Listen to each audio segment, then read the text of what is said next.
mí magad a cean cóla an híisi bhhatlam an spot hollas a dhíús de Cathair na Gaillimhe agus condé na Gaillimhe inniu agus mar is óldait is Cathair álainné, Cathair itá go teoiriciúil, Cathair gáithangach agus an gceatad an Gaeltacht is mó sa tír agus tá deargar an go bhfuil lán fostíochta an ach tá feibanna tromcúiseacha ó híomh cuasaí tííochta agus go háirid infrastructure aspa infrastructure bonúsacha atá fitte fúsa leis an aib ó híomh tííochtaide.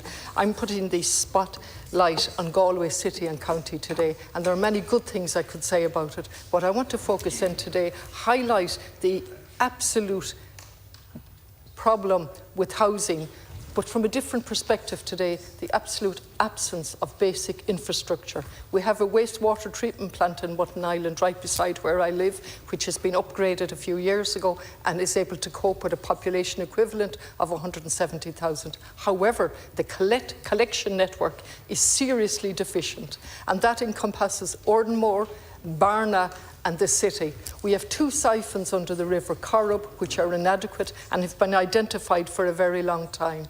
We have an inadequate situation in Ornmore and in Merlin Park. An application for a storage area in Merlin Park was put in by Uisce Éireann and was subsequently withdrawn.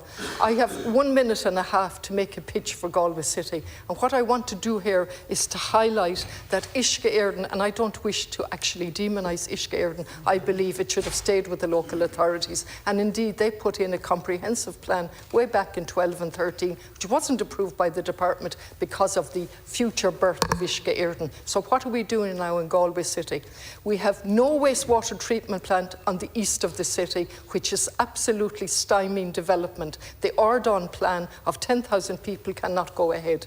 Within the city, taken in Ordenmore and Barna, we have a combined sewage and storm water, which overflows all of the time. And in one particular case, after the EPA visited Ordenmore, they found that there had been 70 overflows of combined stormwater and sewage into Galway Bay, not reported to the EPA alone following their site inspection.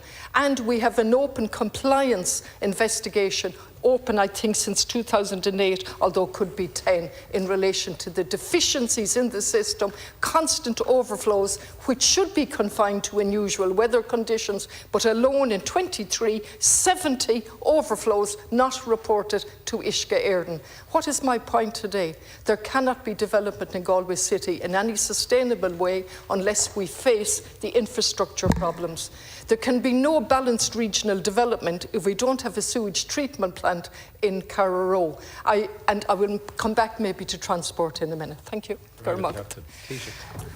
Well, I want to thank Deputy Connolly for raising the question. I think she'll understand and appreciate where I may have to come back to her on some of the specific issues that she's highlighted in relation to her constituency, as is right and proper for her to do so. But I do take at a broad level the importance of, when we look at the issue of housing and when we look at the issue of balanced regional development, needing to look at it in the round. And I can sense your frustration, and I'm sure that of your constituents, in relation to investment in wastewater treatment plants, but then issues in relation to connection in a number of the areas that you've outlined as well. We do believe very much in balanced regional development. Balanced regional development is not just a nice to do, it is absolutely essential. I think if we're to create the country that we want to, the quality of life that people want, and also meet the housing needs of people and the wish for people to continue to be able to live in their community, raise a family and work in their community as well.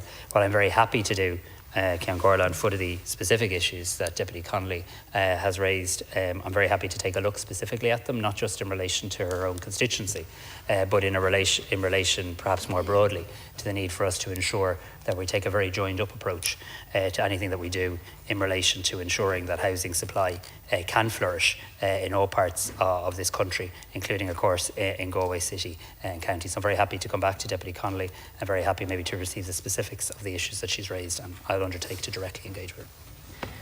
Perhaps I can use a little bit of the time that you didn't use with the permission of the Ceann Comhairle, because it's really important here. It shouldn't be up to me to raise this with you. We have Uisce Éireann, the body in charge. We have the local authorities. We have plans. We have conditions set with a licence that are not being complied with. These are not my words. These are the EPA outlining it with an open compliance investigation. So either Uisce Éireann don't know what they're doing, which is not my way, or they don't have enough staff, or the government is not behind them.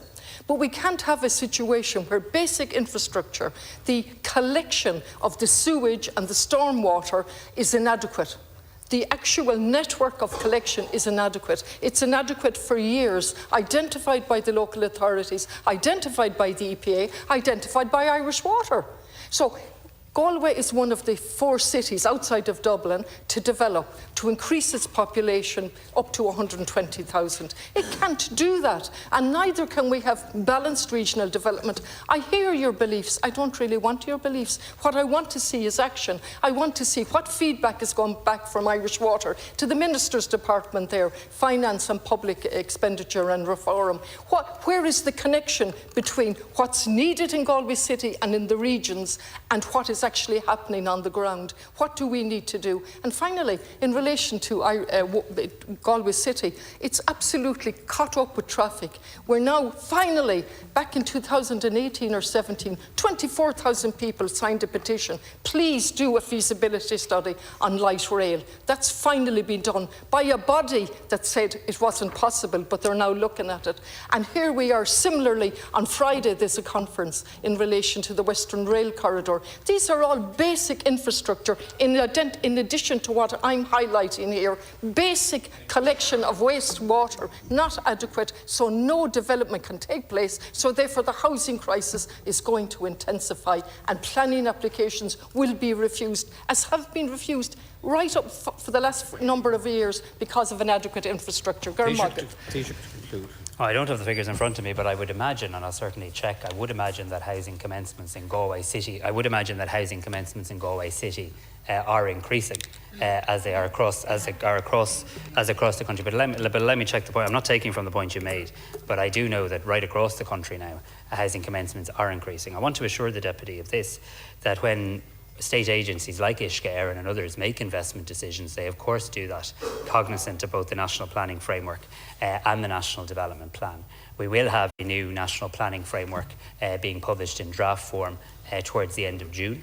There will be an opportunity at that stage for all agencies, indeed yourself and your community, to also contribute in relation to the important needs of your community. And I will specifically undertake to pursue the issues that you raised regarding Uisce Éireann and some of the infrastructural issues with Minister O'Brien in relation to this case, and happy to come back to you if you want to provide me with more details of where you believe there's to be particular blockages in relation to development in Galway City or County. I too am pleased with the work underway in relation to Western Rail Corridor and Light Rail, and I do think any fair, objective analysis of this government's time in office has seen a very significant increase in public transport. I think Minister Ryan is to be commended for that.